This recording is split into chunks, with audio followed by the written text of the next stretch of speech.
எல்லாருக்கும் வணக்கம். ஐயனா தமிழ் சேனலுக்கு உங்களை வரவேற்கிறேன். இன்னைக்கு மார்க்கெட் ஒரு 200 பாயிண்ட் வந்து பாசிட்டிவா ட்ரேட் ஆகி 24,000க்கும் மேல வந்து க்ளோஸ் ஆயிருக்கு. பட் இந்த பாசிட்டிவ் மொமெண்டம் வந்து சஸ்டெயின் ஆகுதா அப்படிங்கிறத நாம பொறுத்திருந்தா பார்க்கணும். கோல்டு பார்த்தோம் அப்படின்னா இன்டர்நேஷனல் மார்க்கெட்ல சரிஞ்சுக்கிட்டே இருக்கு. 4,300ல ரொம்ப நாளா வந்து ட்ரேட் ஆயிட்டு இருந்தது. அங்கிருந்து மலமலன்னு சரிஞ்சு இப்போ $4,058 பெர் அவுன்ஸ் அப்படிங்கிற லெவல்ல வந்து இருக்கு. ஸோ 4,000 அப்படிங்கிற அந்த லெவலை வந்து உடைச்சது அப்படின்னா அமெரிக்க டாலர் மதிப்புல $3,800 பெர் அவுன்ஸ் அப்படிங்கிற லெவல் வரைக்கும் வரதுக்கான வாய்ப்பு அப்படிங்கிறது கோல்டுக்கு அதிகமாவே இருக்கு. இந்தியாலையும் பார்த்தோம் அப்படின்னா இன்னைக்கு கிராம் 13,350 ரூபா அப்படிங்கிற லெவல்ல வந்து சேல் ஆயிட்டு இருக்கு. அதே மாதிரி பவுன் பார்த்தோம் அப்படின்னா ஒரு பவுன் 1,06,800 ரூபா அப்படிங்கிற லெவல்ல வந்து இருக்கு. ஸோ இந்தியால கொஞ்சம் ஹையா தான் வந்து ட்ரேட் ஆயிட்டு இருக்கு. அதுக்கான காரணம் கவர்மெண்ட் வந்து கஸ்டம் டியூட்டியை 6%ல இருந்து 15% வந்து இன்க்ரீஸ் பண்ணியிருந்தாங்க. பட் அப்படி பண்ணாம இருந்திருந்தாங்க அப்படின்னா இப்பவே இந்தியால ஒரு பவுன் தங்கம் அப்படிங்கிறது 1,00,000 ரூபாய்க்கும் கீழே வந்து சேல் ஆயிட்டு இருக்கணும். இதுல கோல்டோட ஃபியூச்சர் வந்து எப்படி இருக்கும் அப்படிங்கிறதுல ரெண்டு நேரெதிர் அப்டேட் வந்து வந்திருக்கு. ஒன்னு ஜேபி மார்கன் வந்து என்ன சொல்லியிருக்காங்க அப்படின்னா அடுத்த சில மாதங்கள்ல தங்கத்தோட விலை அப்படிங்கிறது 40% வரைக்கும் ஏறும் அப்படிங்கிற மாதிரி சொல்லியிருக்காங்க. அதே சமயத்துல பேங்க் ஆஃப் அமெரிக்கா என்ன சொல்லியிருக்காங்க அப்படின்னா அமெரிக்கால ஃபெட் வந்து இந்த வருஷத்திலேயே 3 டைம் வந்து இன்ட்ரெஸ்ட் ரேட்டை ஏத்துவாங்க. அந்த அளவுக்கு இன்ஃபிளேஷன் அப்படிங்கிறது அமெரிக்கால அதிகமா இருக்கு அப்படிங்கிற மாதிரி சொல்லியிருக்காங்க. 3 டைம்லாம் இன்ட்ரெஸ்ட் ரேட்டை ஏத்துனாங்க அப்படின்னா கண்டிப்பா கோல்ட்ல ஒரு பெரிய ஆப்பர்ச்சுனிட்டி அப்படிங்கிறது வரும். ஏன்னா இன்ட்ரெஸ்ட் ரேட்டை ஒவ்வொரு டைம் அவங்க ஏத்தும் போதும் கோல்ட்ல ஒரு ஃபால் அப்படிங்கிறது கண்டிப்பா வந்து நடக்கும். ஸோ ஜேபி மார்கன் சொன்ன மாதிரி ஏறுதா இல்ல பேங்க் ஆஃப் அமெரிக்கா சொன்ன மாதிரி இன்ட்ரெஸ்ட் ரேட்டை வந்து ஹைக் பண்றாங்களா அப்படிங்கிறத பொறுத்திருந்தா பார்க்கணும். பட் என்னை பொறுத்த வரைக்கும் கோல்டோட பிரைஸ்ல ஒரு கரெக்ஷன் வரதுக்கான வாய்ப்பு அப்படிங்கிறது தான் அதிகமா இருக்கு. அடுத்து இன்னைக்கு ஐடி செக்டர்ல ஒரு பவுன்ஸ் பேக் அப்படிங்கிறது இருந்துச்சு. ஒட்டுமொத்தமா ஐடி இண்டெக்ஸே 2% கிட்ட அப்பா இருந்தது. இன்ஃபோசிஸ்ல ஏஜிஎம் வந்து நடந்து முடிஞ்சிருக்கு. ஸோ அதுல ஒரு சில அப்டேட் வந்து இருக்கு. ஷேர் பார்த்தோம் அப்படின்னா 1,056 ரூபா அப்படிங்கிற லெவல்ல இருக்கு. 6 வருஷம் லோல வந்து இன்ஃபோசிஸ் ட்ரேட் ஆயிட்டு இருக்கு. இன்னைக்கு இன்ஃபோசிஸ்ல இன்னொரு அப்டேட் இருக்கு. குளோபல் ஃபவுண்டர்ஸ் அப்படிங்கிற கம்பெனியோட ஒரு மல்டி இயர் டீலை வந்து இன்ஃபோசிஸ் வந்து முடிச்சிருக்காங்க. ஸோ அவங்களோட ஐடி ஆபரேஷன்ஸை ஏஐ மூலமா வந்து பண்றதுக்கான அந்த டீலை வந்து அவங்க முடிச்சிருக்காங்க.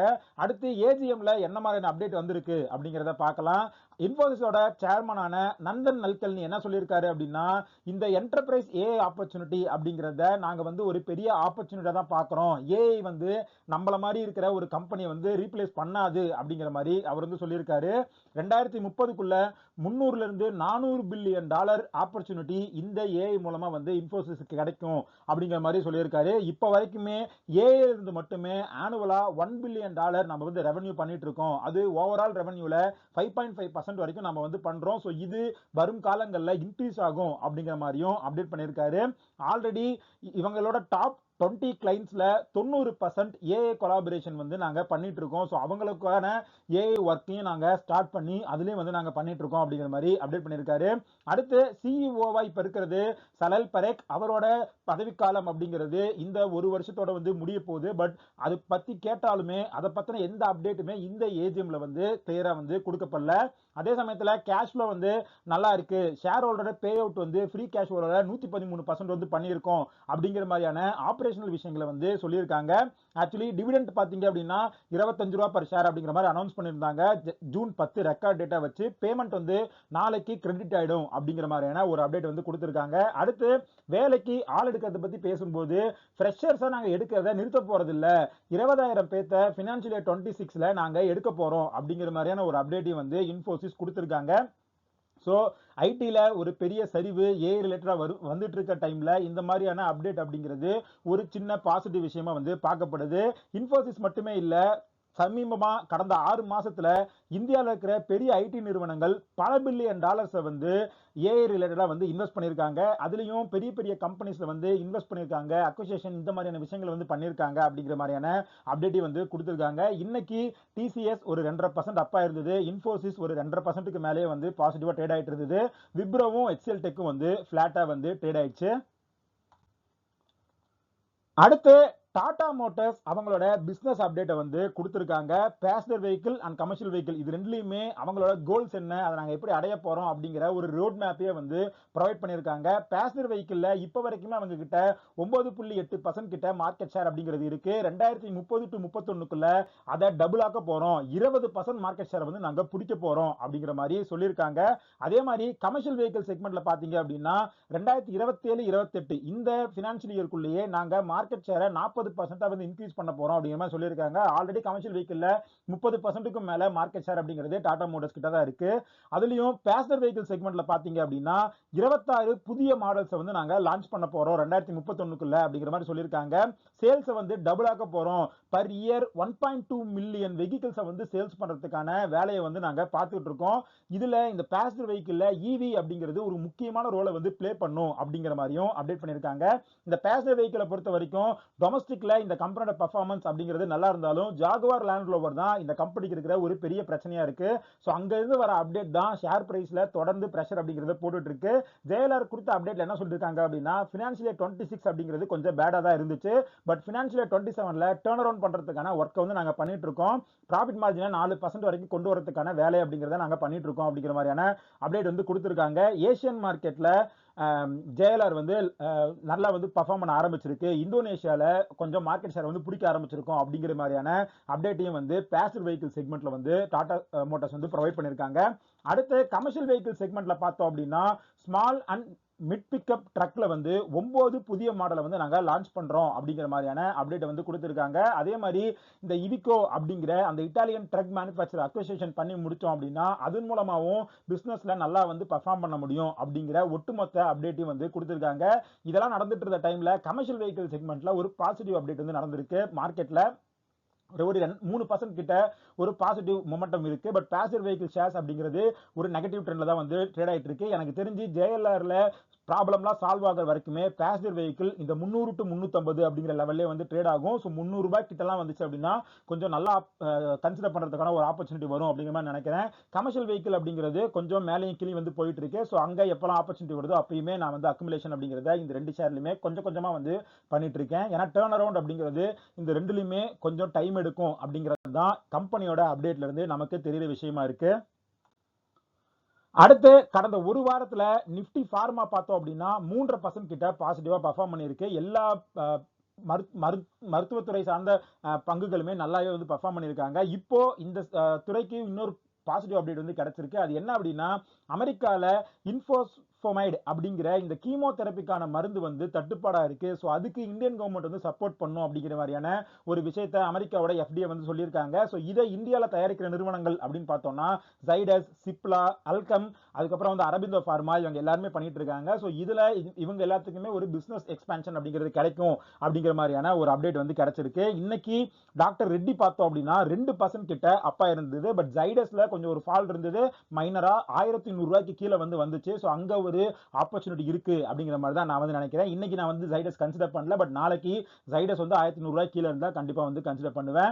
அடுத்து சிஜி பவர் பத்தி இன்னைக்கு பிசினஸ் ஸ்டாண்டர்ட்ல ஒரு ஆர்டிகல் வந்து எழுதியிருக்காங்க. ஆல்ரெடி இந்த ஒரே வருஷத்துல 30% மேல இந்த ஷேர் வந்து ஏறிடுச்சு. ஆர்டர் புக் அப்படிங்கிறது ஸ்ட்ராங்கா இருக்கு. கேபெக்ஸ் வந்து ஓரளவுக்கு பண்ணி முடிச்சிருக்காங்க. மார்ஜின் வந்து எக்ஸ்பேண்ட் ஆயிருக்கு. இதனால இந்த கம்பெனியோட வருவாய் அப்புறம் லாப வரம்பு இது ரெண்டுமே இன்க்ரீஸ் ஆகிறதுக்கான வாய்ப்பு அப்படிங்கிறது அதிகமா இருக்கு. அதே சமயத்துல வேல்யூவேஷன் படி பார்த்தோம் அப்படின்னா 81 PE வந்து இருக்கு. ஸோ ரா மெட்டீரியல்ல ஏதாவது இன்க்ரீஸ் ஆச்சு காஸ்ட், இல்ல எக்கானமிக் லெவல்ல ஒரு ஸ்லோ டவுன் அப்படிங்கிறது நடந்துச்சு அப்படின்னா அது இந்த பங்கு மேல ஒரு பிரஷரை போடலாம் அப்படிங்கிற மாதிரி வந்து அப்டேட் பண்ணியிருக்காங்க. ஸோ வேல்யூவேஷன் அதிகமா இருக்கிறது அப்படிங்கிறது இந்த ஷேர்ல ஒரு பிரச்சனை. அடுத்து இன்னைக்கு IRFC ஷேர்ஸ் வந்து 5%க்கு மேல வந்து சரிஞ்சிருந்தது. அதுக்கான காரணம் கவர்மெண்ட் அவங்களோட ஸ்டேக்ல ஒரு 2% வந்து சேல் பண்ண போறோம் 91 ரூபாய் பர் ஷேர் அப்படிங்கிற லெவல்ல 2300 கோடி வந்து நாங்க ரைஸ் பண்ண போறோம் அப்படிங்கிற மாதிரி அப்டேட் பண்ணியிருக்காங்க. அடுத்து இன்னைக்கு ஐடிசில ஒரு பாசிட்டிவ் அப்டேட் இருக்கு.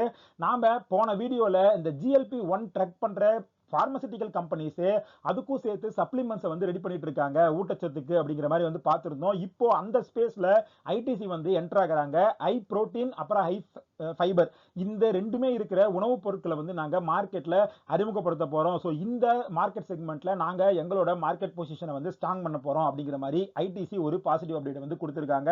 அடுத்து ஜியோல வந்து IPO வந்து வரப்போகுது. இந்த டைம்ல ஒரு பாசிட்டிவ் அப்டேட் இருக்கு. அது என்ன அப்படின்னா ரிலையன்ஸ் வந்து ஜியோக்கு நாங்க எந்த ரா ராயல்ட்டி வந்து போட போறது இல்ல, அதுல இருந்து எந்த ராயல்ட்டி வந்து நாங்க எடுத்துக்க போறது இல்ல அப்படிங்கிற மாதிரியான ஒரு பாசிட்டிவ் அப்டேட் வந்து கொடுத்திருக்காங்க.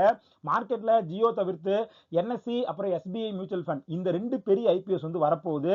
இந்த ரெண்டு பெரிய ஐபிஓலுமே ஃப்ரெஷ் இஷ்யூ அப்படிங்கிறது இல்ல, ஆல்ரெடி இருக்கிற ஷேர்ஸ் தான் வந்து ஆஃபர் ஃபார் செல்ல ப்ரமோட்டர்ஸ் வந்து செல் பண்ண போறாங்க. இதுல கவர்மெண்ட்டுக்கு மட்டுமே அந்த கேபிட்டல் கெயின் டாக்ஸா 5400 கோடி வந்து கிடைக்கும் அப்படிங்கிற மாதிரி வந்து சொல்லியிருக்காங்க. ஸோ ப்ரமோட்டர்ஸ்க்கும் வந்து பணம் வந்து வரப்போகுது, அதே மாதிரி கவர்மெண்ட்டுக்கும் வந்து டாக்ஸாவே 5400 கோடி அப்படிங்கிறது இந்த ஐபிஓ மூலமா வரப்போகுது அப்படிங்கிற ஒரு அப்டேட் வந்து இன்னைக்கு மார்க்கெட்டுக்கு வந்து வந்திருக்கு. அடுத்து இன்னைக்கு ட்ரெண்ட் ஷேர் பார்த்தோம் அப்படின்னா 3% கிட்ட அப்பா இருந்தது. அதுக்கான காரணம் என்ன அப்படின்னா, ட்ரெண்ட்ல நாங்க 10 மடங்கு வளர்ச்சியை வந்து இலக்கு வச்சு அதுக்கான வேலைகளை வந்து பார்த்துட்டு இருக்கோம். புதுசா நிறைய பிராண்ட்ஸை வந்து நாங்க எங்க போர்ட்ஃபோலியோல உருவாக்க போறோம் அப்படிங்கிற மாதிரி வந்து டாட்டால இருந்து ஒரு அப்டேட் வந்திருக்கு. அது மட்டும் இல்லாம நயல் டாட்டா வந்து ட்ரெண்ட்ல இருந்து கீழே இறங்க போறாரு அந்த சேர்மன் பொசிஷன்ல இருந்து அப்படிங்கிற மாதிரியான ஒரு அப்டேட் வந்து இருக்கு. ஸோ இதனாலதான் இன்னைக்கு இந்த ஷேர் வந்து பாசிட்டிவா பெர்ஃபார்ம் பண்ணுச்சு. பட் வேல்யூவேஷனா பார்த்தோம் அப்படின்னா கொஞ்சம் அதிகமான ஒரு வேல்யூவேஷன்ல இருக்கிற பங்கு தான் வந்து இந்த ட்ரெண்ட். அடுத்து ஜோதி லேப்ஸ் ஒரு தொடர்ந்து சரிவிலே இருந்து இப்போ ஒரு 200 ரூபாய் கிட்ட வந்து வந்திருக்கு. இந்த ஹெங்கலோட பிராண்ட்ஸ் வந்து அவங்க விட்டு போனதுனால அதோட இம்பாக்ட் அப்படிங்கிறது ஷேர் பிரைஸ்ல நல்லாவே வந்து இருந்திருக்கு. பட் கம்பெனி என்ன சொல்லியிருக்காங்க அப்படின்னா, எங்க கிட்ட இருக்கிற எக்ஸோ பிராண்டை வந்து நாங்க எக்ஸ்பேண்ட் பண்றதுக்கு நாங்க முழுமூச்சா வந்து ஒர்க் பண்ணிட்டு இருக்கோம் அப்படிங்கிற மாதிரியான அப்டேட் வந்து கொடுத்திருக்காங்க. இன்னைக்கு நான் வந்து ஜோதி லேப் ஷேரை கொஞ்சம் குவான்டிட்டிஸ் வந்து கன்சிடர் பண்ணியிருந்தேன். ஏன்னா 200 ரூபாய் அப்படிங்கிறது நல்ல லெவல் அப்படிங்கிற மாதிரி நான் வந்து பர்சனலா ஃபீல் பண்றேன். அது மட்டும் இல்லாம டிவிடெண்ட் வந்து ஒரு 3000 ரூபாய் வந்து ஃபைனல் டிவிடெண்ட் அனௌன்ஸ் பண்ணியிருந்தாங்க. அதுக்கான ரெக்கார்ட் டேட் வந்து 29 ஜூன் 2026. பேமெண்ட் பாத்தீங்க அப்படின்னா ஜூலை 14ஆம் தேதி அக்கௌண்ட்ல வந்து கிரெடிட் ஆகும் அப்படிங்கிற மாதிரி அப்டேட் பண்ணியிருக்காங்க. ஸோ இதெல்லாம் தான் ஷேர் ரிலேட்டட் அப்டேட். ஓவராலா எக்கானமில என்ன நடந்துட்டு இருக்கு அப்படின்னு பார்த்தோம்னா, நாம தொடர்ச்சியா பேசிட்டு இருக்கிற அந்த எல் நினோ அப்படிங்கிற இந்த காலநிலை மாற்றம் அப்படிங்கிறது இந்தியாவை வந்து கொஞ்சம் ஹெவியாவே பாதிக்குது அப்படிங்கிற மாதிரி ரிப்போர்ட்ஸ் வந்து வர ஆரம்பிச்சிருக்கு. ஸோ இது ஓவராலா இந்தியன் கம்பெனிஸோட ஏர்னிங்ஸை வந்து ரிஸ்க்ல போடும். ஸோ இது வந்து ஏர்னிங்ஸ் வந்து கம்மியாச்சு அப்படின்னா அது மார்க்கெட்ல இன்னொரு கரெக்ஷனை வந்து கொடுக்கறதுக்கான வாய்ப்பு அப்படிங்கிறது இருக்கு அப்படிங்கிற மாதிரி வந்து சொல்லியிருக்காங்க. அது மட்டும் இல்லாம குறிப்பா கரும்பு உற்பத்தியில வந்து எல் நினோவோட பாதிப்பு அப்படிங்கிறது அதிகமா இருக்கும். ஸோ இதனால சுகர்ல ஒரு தட்டுப்பாடு வரதுக்கும் பிரைஸ் வந்து கொஞ்சம் இன்க்ரீஸ் ஆகிறதுக்கும் வாய்ப்பு இருக்கு அப்படிங்கிற மாதிரியான ரிப்போர்ட் வந்து வந்திருக்கு. கரும்பு மட்டும் இல்ல, இந்தியா ஃபுல்லா 111 டிஸ்ட்ரிக்ட்ஸ்ல விளையிற கார்ப்ஸ் வந்து இந்த எல் நினோனால வந்து பாதிக்கப்படும் அப்படிங்கிற மாதிரி கவர்மெண்ட் வந்து சொல்லியிருக்காங்க. ஸோ இவ்வளோ பாதிப்பு வந்து இருந்துச்சு அப்படின்னா அது வந்து ஃபுட் இன்ஃபிளேஷனை இன்க்ரீஸ் பண்ணும். ஆல்ரெடி போன மாசமே உருளைக்கிழங்கு, வெங்காயம், பட்டாணி இந்த 3 தவிர மற்ற எல்லா காய்கறி பிரைஸுமே வந்து ரொம்ப அதிகமா இருந்திருக்கு. தக்காளியோட பிரைஸ் அப்படிங்கிறது இந்தியா லெவல்ல ரொம்ப அதிகமா இருக்கு அப்படிங்கிற மாதிரியான ரிப்போர்ட் வந்து வந்திருக்கு. ஸோ வெஜிடபிள் இன்ஃபிளேஷன் அப்படிங்கிறது இந்தியாவில் ஆல்ரெடி அதிகமாக தான் இருக்கு. இந்த எல் நினோ வந்து அதை வந்து இன்னும் வந்து காம்ப்ளிகேட் பண்ணும் அப்படிங்கிற மாதிரியான ஒரு அப்டேட்டை வந்து சொல்லியிருக்காங்க. ஸோ இன்ஃபிளேஷன் அப்படிங்கிறது இந்தியாவில் ஹையரா இருக்கிறதுக்கான வாய்ப்பு அப்படிங்கிறது இந்த வருஷம் ஃபுல்லாவே வந்து பிரகாசமா இருக்கு.